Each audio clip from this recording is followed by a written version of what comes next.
دبیر امین ہیں جی بہاولپور سے. وہ کہتے ہیں جی بلاول بھٹو نے کہا ہے وہ 100% یقین سے نہیں کہہ سکتے کہ پیپلز پارٹی کا مارچ کامیاب ہوگا یا نہیں. اس کے ساتھ ہی انہوں نے کہا کہ میں نے کبھی گیٹ نمبر 4 سے داخل ہونے کا نہیں سوچا. سر یہ گیٹ نمبر 4 آخر کیا ہے؟ وہ انہوں نے شیخ رشید کی پیپلز پارٹی میں شمولیت کا عندیہ بھی دیا ہے. کیا شیخ صاحب بلاول کے پیار کا مان رکھیں گے؟ بھائی شیخ صاحب بہت کاریگر سیزنڈ قسم کے سیاستدان ہیں. یا اور سیاست میں پیار شیار کوئی نہیں ہوتا. اغراض ہوتی ہیں، اپنے مقاصد ہوتے ہیں، اپنی جیت ہوتی ہے، اپنی ذاتی گلوری ہوتی ہے. اس کھیل میں دیکھیں کہتے ہیں کنگ شپ نوز نو کنشپ. تلوار کسی کی رشتہ دار نہیں ہوتی. تلوار سے میری مراد اقتدار کسی کا کچھ نہیں لگتا. پوری تاریخ بھری پڑی ہے. میں کس کس کا ذکر کروں؟ پورے مغلوں کی تاریخ اٹھا کے دیکھ لیں. ایک دو اسی طرح سفیس کی آٹومن امپائر، بنو عباس، بنو امیہ، سارا آپ کو اپنی تاریخ سے واقفیت ہوگی. اچھا رہ گیا کہ پیپلز پارٹی کا مارچ کامیاب ہوگا نہیں ہوگا. تو بلاول نے بہت محتاط سٹیٹمنٹ دیا. 100% تو زندگی میں پریڈکٹ کرنا یہ تو کوئی پیغمبر ہی کر سکتے ہیں. عام آدمی کے بس کا تو کام نہیں ہے. یہ کچھ بڑے سے بڑا جینیس بھی نہیں کر سکتا. اچھا رہ گیا گیٹ نمبر 4. تو یہ اسٹیبلشمنٹ کی قربت کے لیے استعمال ہوتا ہے. وہ جیسے کہتے ہیں نا behind every fortune there is a crime. تو آپ نے نہیں کیا. بلاول نے ٹھیک کہا نہیں گیٹ نمبر 4 سے گیا ہوگا، لیکن مولانا چلے گئے تھے. یہ کیا بات ہوئی؟ آج نواز شریف بڑی بڑکیں مارتا ہے فوج کے بارے میں، اسٹیبلشمنٹ کے بارے میں، کیا کیا بات نہیں کرتا. یہ کون لوگ ہیں؟ یہ ڈور میٹس تھے. ڈور میٹ نہیں ہوتا، کمرے کے باہر پڑا ہوتا جس سے جوتے رگڑ کے بندہ اندر آتا ہے. یہ جنرل جیلانی، ضیاء الحق کے وہ آج یہ بڑکیں مارتے ہیں. ان کی اولادیں بڑکیں مارتی. اسی طرح کبھی وقت تھا ذوالفقار علی بھٹو قائد امام فیلڈ مارشل ایوب خان کو ڈیڈی کہا کرتے تھے. یہ میں نہیں کہہ رہا، تاریخ کہتی ہے. سو اس لیے چھوڑیں.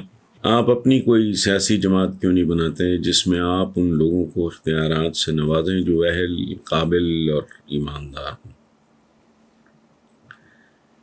محمد عمران صاحب آپ کی محبت کا، آپ کے اعتبار کا، آپ کے اعتماد کا، آپ کی بندہ نوازی کا شکریہ. لیکن بھائی میرے مجھے یہ بتائیں کہ میں نے ایسی کون سی غلط حرکت کی ہے یا میری کون سی بات آپ کو اتنا ناگوار گزری ہے کہ آپ مجھے بد دعا قسم کا یہ مشورہ دے رہے ہیں. دیکھیں پہلی بات تو یہ ہے کہ اللہ پاک نے ہر آدمی کو ہر کام کے لیے اہلیت صلاحیت نہیں. میں سوشلائز کرنے والا، میں بہت محدود تعداد میں لوگوں سے ملتا ہوں. میں سوشلائز نہیں کرتا پارٹیز پہ، تقریبات پہ، اس سرکاری بریفنگز وغیرہ پہ. I don't go. تو میرا تو ٹائپ نہیں ہے. میں بیسیکلی بچپن سے ہی نا، مجھے میں لکھنے پڑھنے کا، یہ نہیں کہ میں کوئی بڑا قابل اسٹوڈنٹ تھا، نہیں. لکھنے پڑھنے سے میری مراد یہ آوارہ قسم کی پڑھائی یہ ہوں. میں ایک اچھا اسٹوڈنٹ تھا لیکن کوئی ٹاپر شاپر یا کوئی اس طرح کا قطن نہیں. اس کا مطلب یہ نہیں کہ میں کوئی بڑا پڑھاکو تھا. But I enjoy reading, writing, مجھے اچھا لگتا ہے. اور میں بہت ایک ذاتی قسم کی ایک زندگی، بڑی پرائیویٹ قسم کی گزارتا ہوں. میرا حلقہ ہے وہاں بہت خوبصورت. میرے اسکول، کالج، یونیورسٹی کے دوست آج تک گہرے رابطے. خوبصورت ہے، محدود ہے. پریکٹیکل لائف میں آ کے بھی میں نے بہت کم رشتے، بہت کم بنے.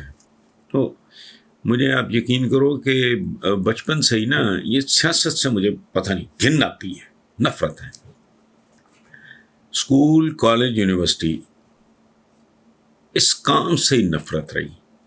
انتہا یہ ہے کہ کالج تک میرے ایک بہت ہی پیارا دوست اولمپئن تھا پاکستان کی ہاکی ٹیم کا سٹار تھا، ارشد چودھری. میرا بچپن کا دوست ہے. اختر رسول کے وہ اپنا فرسٹ کزن بھی تھے. اور ان کے برادر ان لا بھی. میرا بچپن کی دوستی تھی جو ارشد اللہ غری کی رحمت کرے اس کی موت تک جاری رہی اور آج تک جاری ہے.